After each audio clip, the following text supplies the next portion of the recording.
யார் யாரெல்லாம் வசதியாக வாழக்கூடிய வாய்ப்பு பெற்றவர்களாக இருக்காங்க சிறையில்? கோர்ட்டில் வந்து இவங்க என்ன பண்ணுவாங்கன்னு கேட்டிங்கன்னா, அந்த ரிமாண்ட் ஆன உடனே அவன் சப்போஸ் ஒரு ஃபினான்ஷியல் இதில் வந்துருந்தான்னு இன்கம் டேக்ஸ் கட்டுறவர். ஆமாம், இன்கம் டேக்ஸ் கட்டுறவன் இல்லைன்னு கேட்டிங்கன்னா இங்கே ஒயிட் காலர் கிரைம்ஸ் பண்ணுறவனுங்க, நிறைய பணம் வச்சுருக்கிறவனுங்க, அந்த மாதிரி ஏதாவது கேட்டகரியில் வருவாங்க.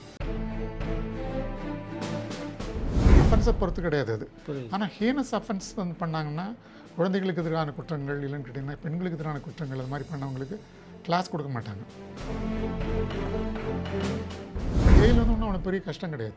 உள்ளே வந்து அவன் என்ன சாமான் வேணாலும் வாங்கிக்கலாம், என்ன சாப்பிடணும் சாப்பிட்டுக்கலாம், எப்போ நினச்சாலும் பரவாயில்ல போய்க்கலாம், வெளியே சின்ன நகரம் தான் உள்ள. ஆமாம், அது வந்து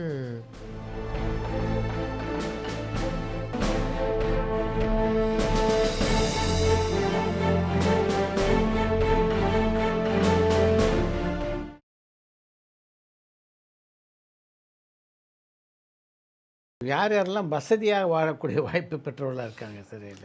ஏ கிளாஸ் டிசைட் பண்ணுறது வந்து உங்களுக்கு கோர்ட்டு, கான்விக்ட்டுக்கு வந்து ஏ கிளாஸ் கொடுக்குறது டிசைட் பண்ணுறது கவர்மெண்ட்டு. இப்போ கோர்ட்டில் வந்து இவங்க என்ன பண்ணுவாங்கன்னு கேட்டிங்கன்னா, அந்த ரிமாண்ட் ஆன உடனே அவன் சப்போஸ் ஒரு ஃபினான்ஷியல் இதில் வந்துருந்தான்னு இன்கம் டேக்ஸ் கட்டுறவர். ஆமாம், இன்கம் டேக்ஸ் கட்டுறவன் இல்லைன்னு கேட்டிங்கன்னா இங்கே ஒயிட் காலர் கிரைம்ஸ் பண்ணுறவனுங்க, நிறைய பணம் வச்சுருக்கிறவனுங்க, அந்த மாதிரி ஏதாவது கேட்டகரியில் வருவாங்க.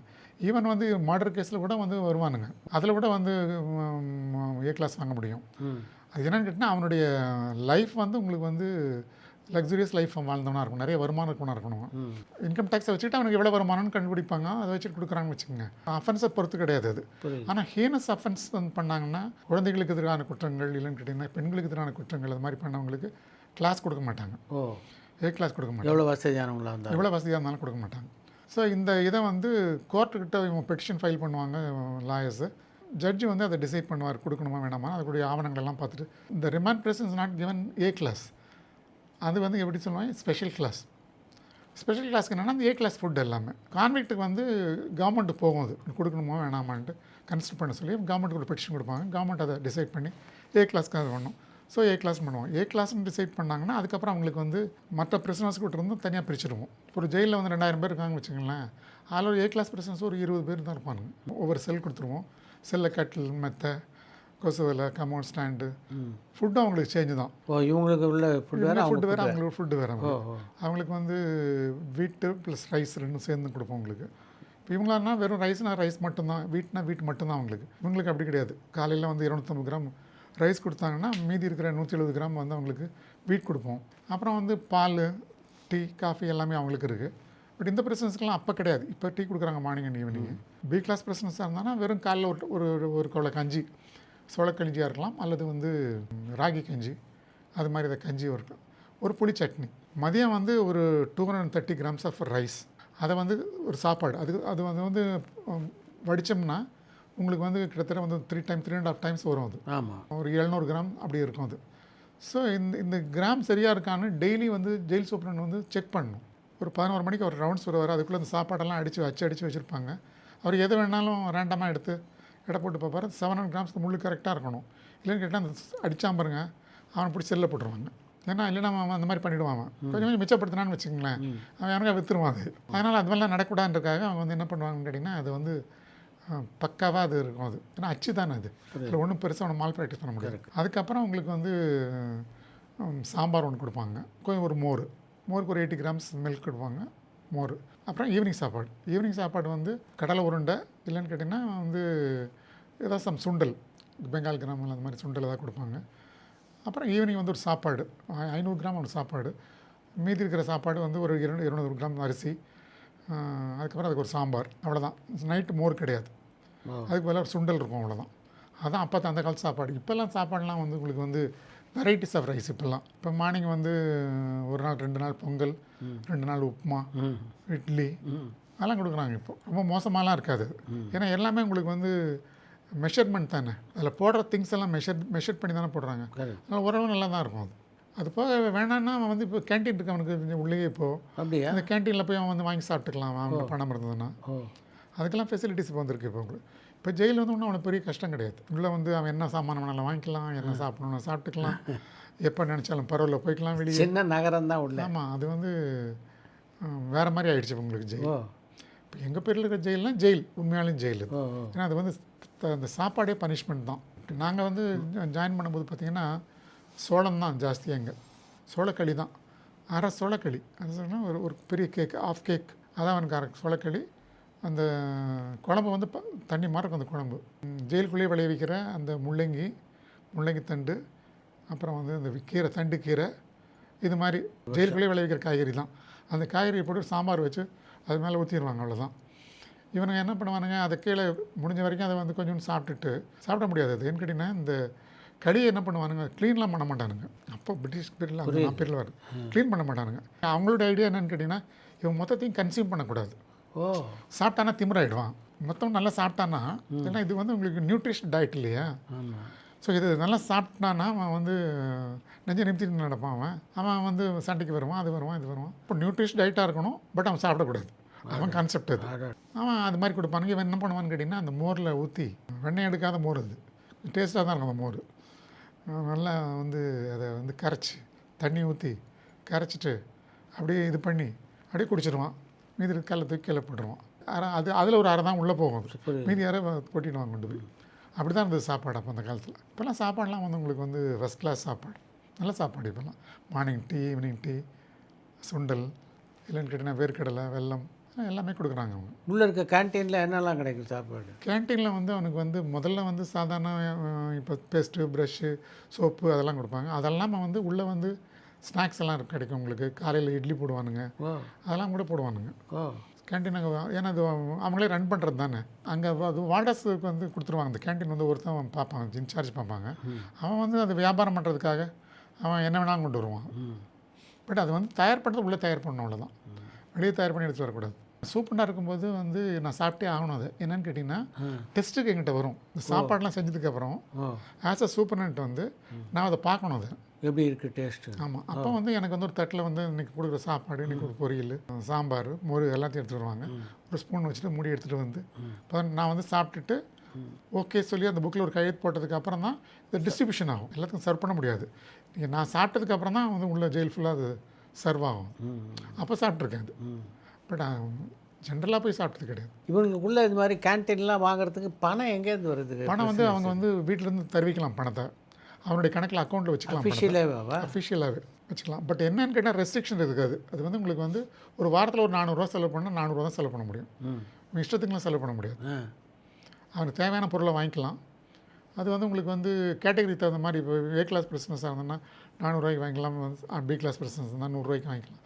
அது ஒரு ரெஸ்ட்ரிக்ஷன் இருக்குது. இப்போ ஜெயிலை பொறுத்த வரைக்கும் இங்கே கிடைக்காத பொருளே கிடையாது. ஒரு பக்கம் கஞ்சா கிடைக்கிது, இன்னொரு பக்கம் சிகரெட் கிடைக்கிது, எல்லாம் கிடைக்கிது. ஜெயிலில் கிடைக்காது என்ன இருக்குது அப்படின்னு பலமான விமர்சனம் வெளியில் இருக்குது. உண்மைதானா? உண்மை தான் அது. எப்படின்னு கேட்டிங்கன்னா, இந்த ஜெயிலுக்குள்ளே இருக்கிற பெரிய ப்ராப்ளம் என்னென்னு கேட்டிங்கன்னா, மோஸ்ட் ஆஃப் அங்கே சாராயெல்லாம் குடிக்க முடியாது, ட்ரிங்க்ஸ் எல்லாம் கிடையாது. வெளியே வந்து தண்ணி அடித்து பழகினான்னு வச்சுக்கோங்க, அவன் போதைக்கு என்ன பண்ணுவான்? ஸோ அவன் ஏதோ ஒரு சோர்ஸஸ் பார்க்கணும். அவன் ஏதாவது வந்து பார்க்கும்போது அவனுக்கு ஈஸியாக அவனுக்கு வந்து கிடைக்கிறது என்னென்னு கேட்டிங்கன்னா, வெளியே தெரியாமல் இருக்குது. ஒரு பாட்டில் வாங்கினான்னா பாட்டில் தெரியும், ஸ்மெல் வரும், அதை ஊற்றி குடிக்கிறதுக்கு கிளாஸ் வேணும், பாட்டில் வேணும், நிறைய சமாச்சாரங்கள் இருக்குது. இது வந்து எப்படின்னா கஞ்சாலாம் எப்படின்னு கேட்டிங்கன்னா, சும்மா அவன் தெரியாது, அது சும்மா பீடி குடிக்கிற மாதிரி தானே. இந்த பீடிக்குள்ளே போட்டு அவன் வந்து குடிச்சிடுவானுங்க. இப்போ கஞ்சாவை கடத்திடுவானுங்க உள்ளே. எப்படியெல்லாம் கடத்துவானுங்கன்னு கேட்டிங்கன்னா, சில எம்ப்ளாயீஸ், ஜெயிலில் வேலை பார்க்குற எம்ப்ளாயீஸ் வந்து அவங்களே வந்து எங்கேயா ஜட்டிக்குள்ளே எங்கேயும் வச்சு மறைச்சி எடுத்துகிட்டு வந்து, இப்போ ஒரு 50 ரூபாய்க்கு கஞ்சா கொண்டு கொடுத்தான்னு வச்சுங்களேன், அவனுக்கு 100 ரூபா அவனுக்கு கிடைக்கும் அவனுக்கு. ஸோ அவன்கிட்ட பணத்தை வாங்கிட்டு இந்த மாதிரி கொண்டு வந்து கொடுத்துருவானுங்க. இவனுங்க ஜெயிலுக்குள்ளே பார்த்தீங்கன்னா டிரான்சாக்ஷன்லாம் முந்தியெல்லாம் கிடையாது.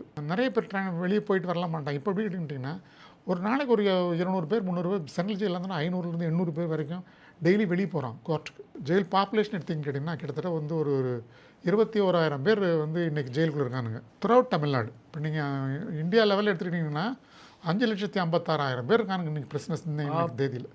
அதில் ஜாஸ்தியாக இருக்கிற பிரிசனஸ் வந்து இப்போ தமிழ்நாடு மட்டும் எடுத்துக்கிட்டிங்கன்னு கேட்டிங்கன்னா, அண்டர் ட்ரையல் பிரிசனஸ் உங்களுக்கு 10,000 பேர் இருக்கிறான். Remand prisoners. Under trial prisoners வந்து 2,000-3,000 பேர் இருக்கானுங்க. கான்விக்ட் வந்து ஒரு 6,000-7,000 பேர் இருக்காங்க. அப்புறம் குண்டாஸ் ஒரு 2,000 பேர் இருக்காங்க கிளாஸிஃபிகேஷன் பண்ணும்போது. கோர்ட்டுக்கு போகிறான் பார்த்தீங்களா, கோர்ட்டுக்கு போகிற இடத்துல வந்து செருப்பு போட்டிருப்பான். இந்த செருப்பை வந்து அவனை பார்க்குறவங்க வந்திருப்பானுங்க, விசிட்டர்ஸ் கோர்ட்டில் பார்க்குறதுக்கு, கேஸில் பார்க்குறக்கு வருவானுங்க இல்லையா.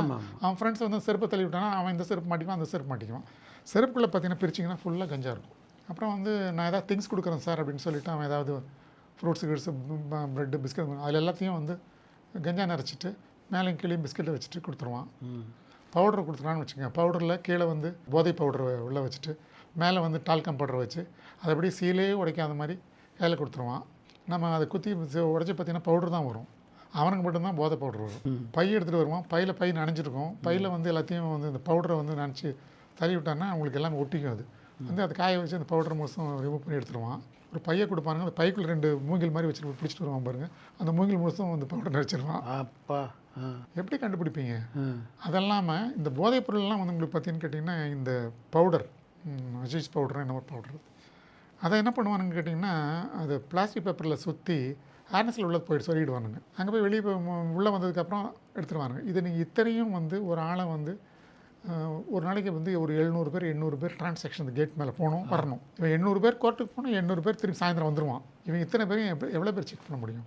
எப்படியாவது கொண்டு வந்துடுவான். இது இல்லாமல் வெளியே இருக்கிற செவர் இருக்கு இல்லைங்களா?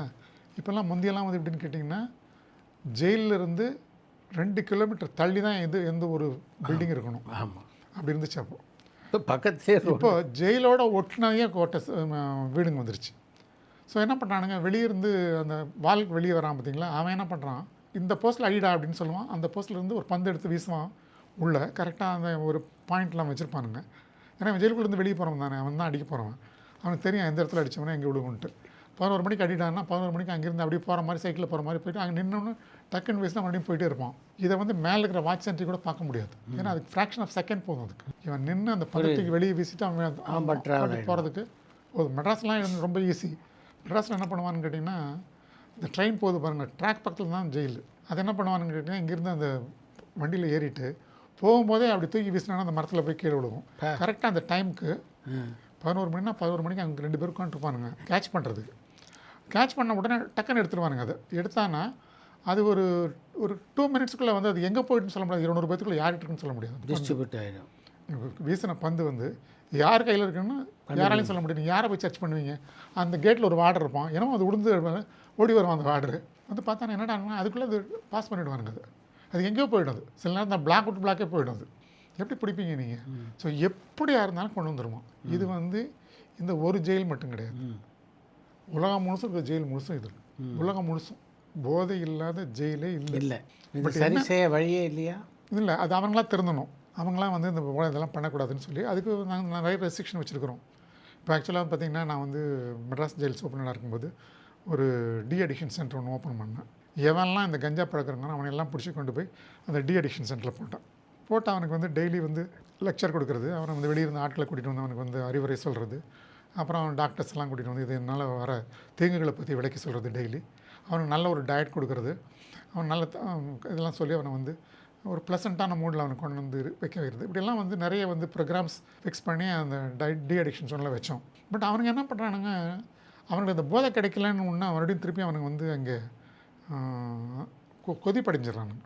அப்போ என்ன பண்ணானுங்க அவனுங்க, எப்படா வந்து சார் நீங்கள் வந்து எங்களெல்லாம் பிடிச்சி உள்ள வச்சுருக்கீங்க, குடிக்கிறவங்களெல்லாம் விற்கிறவங்களாம் உள்ள இருக்கான் சார், முக்கியமான லீடர்லாம் அவனை பிடிச்சி உள்ள போடுங்க சார் நீங்கள் அப்படி. அதில் பிடிச்சி போட்டவன் தான் அந்த பாக்ஸர் வடிவேல். அப்படியா? சரி, நான் அந்த பாக்ஸர் வடிவேல் அவன் ஒரு ஒன் அமங் த செல்லர். அவன் வெளியவே அவன் அந்த போதைப் பொருள் விற்கிறவன் தான். அவனையும் பிடிச்சி செல்லில் கொண்டு போய் போட்டாங்க. செல்லை போட்ட உடனே அவன் என்ன செஞ்சான்னு கேட்டிங்கன்னா அவனுடைய குரூப்பிலிருந்து அவன் வெளியே வந்த உடனே அவன் ஒரு மாதிரி தனிமையாகிடுறான், குரூப் ஒரு மாதிரி ஆகிடுறான். அப்போ வந்து அவனுக்கு நேச்சுரலாகவே அவனுக்கு ஒரு வயிற்று வலி வருது, அதுக்கு மருந்து சாப்பிட்றான், வயிற்று போக்கு போகுது, நைட்டில் கொண்டு ஹாஸ்பிட்டலில் வைக்கிறாங்க, நைட்டில் வந்து அவன் திடீர்னு வந்து செஸ்ட் பெயின் வருது, செத்து போயிடுறான். அடுத்த நாள் ஹாஸ்பிட்டல் போய் செத்து போனோம், ஹாஸ்பிட்டல் போய் தான் சாகிறான், அந்த வே செத்துடுறான். அடுத்த நாள் நாங்கள் தான் அடித்து கொண்டுட்டோன்னு பெரிய ஒரு காலம் வரும். அதில் வந்து ஃபயரிங்கு அது இது நடந்து 10-13 பேர் செத்து போயிட்டானுங்க, 10-200 பேர் அடிப்பட்டானுங்க. அது அவ்வளோ பெரிய கேஸ் ஆகும். ஸோ அது மாதிரி இப்போ அது வந்து பார்த்தீங்கன்னா எங்கே வருது பார்த்தீங்கன்னா கடைசியில் அது இந்த போதையில் வருது. ஸோ எங்கேயா இருந்தாலும் ஜெயிலுக்குள்ளே ஒரு சண்டை வந்தாலும் சரி, உள்ள ஒரு அன்ரெஸ்ட் இருந்தாலும் கூட எல்லாத்துக்குமே காரணம் வந்து இந்த போதைப் பொருள். அதனால் நாங்கள் ரொம்ப விழிப்பாக இருக்கிறது வந்து இந்த போதை வரக்கூடாதுன்றதுனால தான். பட் எல்லாருமே வந்து செய்ய மாட்டானுங்க. ஒரு 10% பாப்புலேஷன் யூஸ் பண்ணுவாங்க, அவ்வளோதான். இப்போ வந்து 2000 பேர் இந்த 2000 பேரும் போதை இந்த போதையை எடுக்கிறவனுக்கு ஒரு 50 பேர் 60 பேர் இருப்பானுங்க, அவ்வளோதான்.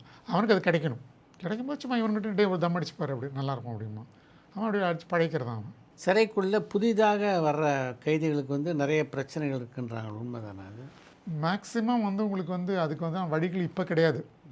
இப்போ நான் சொன்ன பாருங்கள், அந்த காலத்தில் அப்படிலாம் இருந்துச்சு. அப்போல்லாம் விளக்கு இல்லை, அது இல்லை, இது இல்லை. இப்போல்லாம் உங்களுக்கு வந்து கேமராஸ் இருக்குது, வாட்ச் பண்ணிகிட்டு இருக்கிறாங்க. அப்புறம் உடனே உங்களுக்கு நிறைய வந்து ஃபோரம்ஸ் இருக்குது அவனுக்கு சொல்கிறதுக்கு. இப்போ சப்போஸ் அவனுக்கு ஏதோ நடந்துச்சுன்னு வச்சுங்களேன், அவன் உடனே ரிப்போர்ட் பண்ணுவான். ஏன்னு கேட்டிங்கன்னா இப்போ ஒரு 50 பேர்னா 50 பேருடைய டார்மெண்ட்ரின்னு ஒரு டைப்பில் ஒரு ஓவர்சீட் அங்கே போட்டிருப்பான். அவன் பார்ப்பான். அவன் பார்த்துட்டு அவன் உடனே வந்து அதை பிரச்சனை வந்துச்சுன்னு கேட்டிங்கன்னா வேறு எவனாவது ஏதாவது இவன்ட்ட தகராறு பண்ணானா புதுசாக வந்தவனா தனியாக போட்டுனே தனியாக ஒரு பிளாக் வச்சுருக்கோம். அவன் ரெண்டு மிங்கிள் பண்ண மாட்டான். அவன் அப்படியா? புதுசாக வரவன் ஒரு 15 நாளைக்கு வந்து மற்றவங்களோட போய் மிங்கிள் ஆக மாட்டான். That is call quarantine period. அது வந்து அவன் பழகிக்கிறதுக்காக மட்டும் இல்லாமல் அவனுக்கு ஏதாவது டிசீஸ் இருந்ததுன்னா அது மற்றவனுக்கு பரவக்கூடாதுன்றனால வந்து நாங்கள் வந்து குவாரண்டைன் ஒரு ப்ரொசீஜர் வச்சுருக்கிறோம். 15 நாளைக்கு அவன் தனியாக தான் இருப்பான். அப்போ அவன் வந்து உங்களுக்கு வந்து மற்றவன் வந்து எதுவும் இவன் ஒன்றும் பண்ண முடியாது. அதுக்கப்புறம் அவன் போய் அந்த மற்ற பிரச்சனைஸ் கூட மிங்கிள் ஆகும்போது சில நேரங்களில் தான் வரலாம். அது ரொம்ப ரேர். அது பெரிய பிரச்சனைகள்லாம் வருன்றதுக்கெலாம் அப்படிலாம் ஒன்றும் பயந்தெல்லாம் ஒன்றும். பட் வந்து நாங்கள் ரொம்ப காஷியஸாக இருப்போம் அதில். வார்டர்ஸ் அந்த பிளாக் வார்டர்ஸ் அதுக்கு பொறுப்பு. அது அவனுக்கு எதாவது நடந்துச்சுன்னு கேட்டிங்கன்னா, ஏன்னா இந்த ஒருத்தன் அடிச்சுட்டான் நைட்டில் எனக்கு தொந்தரவு பண்ணான் அப்படின்னு சொன்னான்னா இந்த பிளாக் வார்டரை வந்து கூட சஸ்பெண்ட் பண்ணுவோம். ஸோ பனிஷ்மெண்ட் ஹெவியாக இருக்கும் அது. அதனால் வாய்ப்பு கிடையாது. பட் வாய்ப்பே இல்லைன்னு நான் சொல்ல மாட்டேன். இருக்கும், அங்கே எங்கே இருக்கும். ஏன்னா ஒரு கிராமம் மாதிரி ஒரு இடம் அது. ஒரு 2000 பேர் இருக்கிற இடம். அதில் சின்ன சின்ன தகராறுகள்லாம் வரத்தான் செய்யும் உங்களுக்கு. அது வந்து அப்போ போய் செட்டில் ஆகிடும். அது பெருசாலாம் ஆகிடாது. பல திரைப்படங்களில் வந்து எப்படி காட்டுறாங்கன்னா, ஜெயிலுக்குள்ளேயே வந்து கைதி இருக்காங்கல்ல, அவங்களே ஒரு 10 பேர் தாதா ஆகிடுவாங்க. இந்த சிறையே வந்து அவங்க கண்ட்ரோலில் தான் இருக்கும். காவல்துறை அதிகாரிகளே அந்த தாதாக்களை வந்து அவங்களுக்கு பிடிக்காதவங்களை அடிக்கிறதுக்கெல்லாம் பயன்படுத்திக்குவாங்கலாம் இருக்குது. அதெல்லாம் நடக்குதா ஜெயிலில்? இருக்கும். உங்களுக்கு எப்படின்னு கேட்டிங்கன்னா, வெளியே வந்து இப்போ உள்ளே வரவன் வந்து பார்த்திங்கன்னா ஒரு தாதா வரான்னு வச்சுக்கங்களேன், அவனுடைய ஃபாலோவர்ஸ் இருப்பானுங்க. அவங்க கூட வேலை செய்கிறவங்க இருப்பானுங்க. ஒரு 50 பேர் 100 பேர் இருப்பானுங்க உள்ள. அவன் தாதா ஒன்றுமே செய்ய மாட்டான். அவன் சைலண்ட்டாக இருப்பான் ஒரு இடத்துல மூலையில். பட் இந்த பசங்களை தூண்டி விட்டுருவான் ஏதாவது பண்ணுறதுக்கு. எங்களை பொறுத்த வரைக்கும் அவனுங்க வந்து உள்ளே வந்து எந்த தாதாயசமும் காமிக்க மாட்டானுங்க. காமிச்சா அடி உலகம், செல்லை கொண்டு போட்டுருவோம். இந்த வசதியான வாழ்க்கை கிடைக்காது, செல்லுக்குள்ளே போனான்னா தீர்ந்துருவோம். அதனால் அவன் பண்ண மாட்டான். எதுவும் பெரிய அட்ராசிட்டிஸ் எல்லாம் ஒன்று இருக்காது. எப்பாவது வரும். இப்போ இந்த கலவரம் வந்தது வந்து உங்களுக்கு வந்து அந்த மாதிரி இவனுக்கு தூண்டி விட்டு வந்த கலவரம் தான் அது. எப்போவுமே வந்து அந்த மாதிரி நடந்தது கிடையாது இது வரைக்கும் சிறை வரலாற்றில். ஸோ அப்படி வந்து வரதுக்கு வாய்ப்பு இருக்குது. பட் உள்ளே அந்த சினிமாவில் காமிக்கிற மாதிரிலாம் அப்படிலாம் தாதாயசெல்லாம் உள்ளே பண்ண முடியாது. பண்ணால் அவன் மாட்டினான்னா அவன் செல்லுக்கு போயிடுவான். அவன் தனியாக பிரித்து வச்சுருவான். இவங்களோட சேர்த்து விட மாட்டோம். உங்களுக்கு தெரிஞ்சு செய்கிறது கிடையாது. சில வார்டர்ஸ் வந்து ஹெல்ப் பண்ணுவானுங்க. இல்லைன்னா சொல்லிடுவோம். ஏன்னா தாதாஸ் இருக்கான்னு வச்சு அவனெல்லாம் வெளியே நிறைய பணம் சும்மா கிடைக்குது. அவனுக்கு பணம் கணம் கொடுப்பான். அப்போ இவன் ஏதாவது வந்து வாங்கிட்டு கொண்டு கொடுப்பான். சாப்பிட்றதுக்கு தான் வாங்கி கொடுப்பானுங்களே தவிர மற்றபடி வந்து பெருசாக ஒன்றும் ஒரு இஷ்யூலாம். எத்தனை பெண் கைதிகள் இருக்காங்க இப்போ சென்னை ஜெயிலில்? எடுத்து சென்னையில் வந்து உங்களுக்கு வந்து கிட்டத்தட்ட வந்து புழல் ஒரு 250 பேர் இருப்பாங்க. அவ்வளோதான். தனியாக ஃபீமேல் ஜெயிலே இருக்குது. 5 இடத்துல உங்களுக்கு ஃபீமேல் ஜெயில்ஸ் இருக்குது ஸ்டேட் ஃபுல்லாக. முந்தி வந்து ஒரே ஒரு ஸ்டேட் ஜெயில் ஃபார் உமன் மட்டும்தான் இருந்துச்சு வெள்ளூரில். எல்லா ஜெயிலில் இருக்கிற பிரிசனர்ஸும் வந்து 3 மாதத்துக்கு மேலே கன்விஷன் ஆகிட்டா அவங்கள கொண்டு வந்து அந்த ஸ்டேட் ஜெயில் ஃபார் உமனில் கொண்டு வந்து போடுவாங்க. வேலூரில் ஒரே ஒரு ஜெயில் தான். அந்த ஜெயில் எப்போ முதல் தமிழ்நாட்டில் கட்டின ஜெயில் அதுதான். 1830. ஸோ அதுக்கு வந்து பிரசிடென்சி ஜெயில்னு பேர் அந்த காலத்தில். இது எல்லாம் ஏன்னா பிரசிடென்சி ஜெயில்னு கேட்டிங்கன்னா உங்களுக்கு வந்து அந்த காலத்தில் கர்நாடகா, ஆந்திரா, கேரளா பிரியாத போது கூட அங்கே இருக்கிற பிரிசனர்ஸ் கூட லேடிஸ் பிரிசனர்ஸ் கூட இங்கே கொண்டு வந்து வச்சுருந்தாங்க. இப்போ வந்து அதுக்கப்புறம் வந்து வேலூர் பிரசன்லேருந்து அதுக்கப்புறம் நிறைய இடங்களில் புழலில் வந்து ஒரு தனியாக ஒரு ஜெயில் சென்ட்ரல் ஜெயில் இருக்குது. அதே மாதிரி திருச்சி சென்ட்ரல் ஜெயில், அங்கே ஒரு சென்ட்ரல் ஜெயில் ஃபீமேலுக்கு, கோயம்புத்தூரில் இருக்குது. அப்படியே வந்து ஒரு கிட்டத்தட்ட வந்து பார்த்திங்கன்னா ஒரு 4-5 இடத்துல ஜெயில்ஸ் இருக்குது அவங்களுக்கு. ஸ்பெஷல் ஜெயில்ஸு, சென்ட்ரல் ஜெயில்ஸ் எல்லாம். அங்கே அந்த ஜெயிலுக்குள்ளே வந்து எந்த மேல் உள்ளே போக முடியாது ஃபீமேல் பர்சனுக்குள்ளே. என்னென்ன மாதிரி குற்றங்கள்லாம் பண்ணிவிட்டு பெண் கைதிகள் அதிகமாக வராங்க? ஈக்குவல் மென். அப்படியா? ஃப்ராடு பண்ணிட்டு வருவாங்க, கொலை பண்ணிட்டு வருவாங்க, ரேப் பண்ணிட்டு வருவாங்க, கலட்டா பண்ணிட்டு வருவாங்க, ஒன்றும் சீட்டிங்கு, போதை ஜாஸ்தி, போதைப் பொருள் விற்கிறவங்க. இந்த மேலுக்கும் ஃபீமேலுக்கும் எந்த வித்தியாசம் கிடையாது. இதில் எல்லா கேஸும் இவங்க என்னெல்லாம் பண்ணணும் அத்தனை கேஸும் அவங்களும் பண்ணுவாங்க. லேடிஸை ஆண் கைதிகள் மாதிரி தானே? இல்லை அவங்க கொஞ்சம் ஒழுங்காக? இல்லை, அவங்களும் அதே மாதிரி பிரச்சனையெல்லாம் பண்ணுவாங்க. எல்லா அட்ராசிட்டிஸும் உண்டு. எல்லாம் பண்ணுவாங்க. எதுவும் வந்து மேல் வேறு ஃபீமேல் வேறு கிடையாது. எல்லாம் பண்ணுவாங்க. இதே குற்றங்கள் அங்கேயும் நடக்கும். நீங்கள் பணியாற்றிய காலகட்டத்தில் ஜெயிலுக்குள்ளே வந்த முக்கியமான பிரமுகர்கள் அப்படின்னு யாரெல்லாம் சொல்வீங்க? நான் முதல் பார்த்த சிஎம் வந்து உங்களுக்கு வந்து நிருபன் சக்கரவர்த்தி, திரிபுரா சீஃப் மினிஸ்டர். அப்புறம் வந்து பிரகாஷ் சிங் பாதல், கலைஞர் கருணாநிதி, ஜெயலலிதா, ஸ்டாலின் எல்லாம் வந்திருக்காங்க. அவங்கெல்லாம் வந்திருக்காங்க. அப்புறம் வைகோ வந்திருக்காங்க, சங்கராச்சாரியார், ஜெயேந்திரர் அவர் இருந்திருக்காங்க. அந்த பிரேமானந்தா சாமியார் அவன் இருந்திருக்கான் கடலூரில். என்கிட்ட நெடுமாறன் கடலூர் இருக்கும்போது வந்திருக்கான்.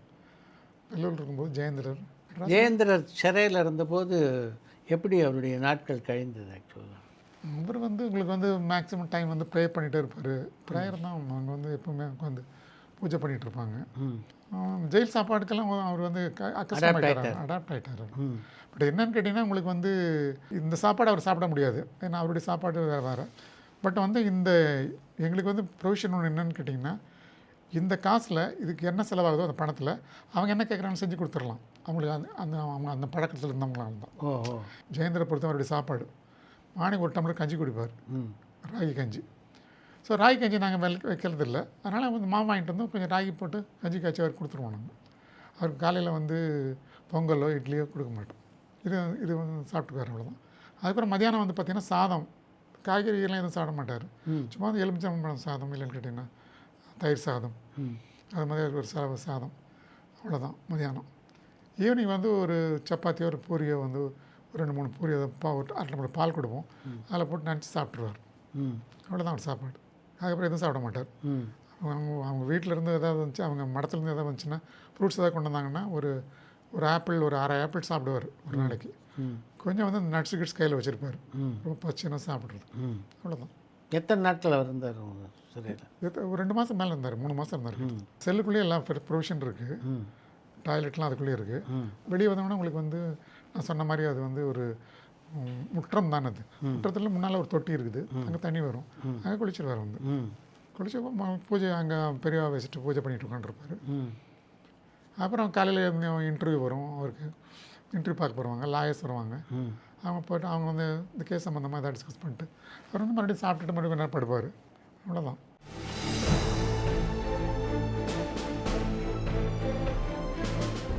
முதல் நாள் வந்த அன்னைக்கே வந்து பார்த்திங்கன்னா அவர் வந்து ரொம்ப அப்செட்டாக இருந்தார். என்னென்னு கேட்டிங்கன்னா அவர் ஜெகத்குரு, அவர் உலகமெல்லாம் காலில் விழுறாங்க. கரெக்ட். விடுதலை ஆகி போகிற அன்றைக்கி எப்படி இருந்தார்? விடுதலையாகி போகிறதுக்கு வந்து அன்னைக்கு வந்து பார்த்தீங்கன்னு கேட்டிங்கன்னா அவர்கிட்ட மறுபடியும் அவர் மேலே ஒரு குண்டாஸ் போடுற மாதிரி தான் இருந்துச்சு. ஒரு அலுப்பு ஏற்படாதா அப்படி ஒரு காம்பவுண்டுக்குள்ளேயே இருக்கும்போது? ஆக்சுவலாக வந்து ஜெயிலை விட்டு வெளியே வரும்போது ஒரு கடைக்கு போக தெரியாது, ஒழுங்காக ரோட்டில் நடக்க தெரியாது.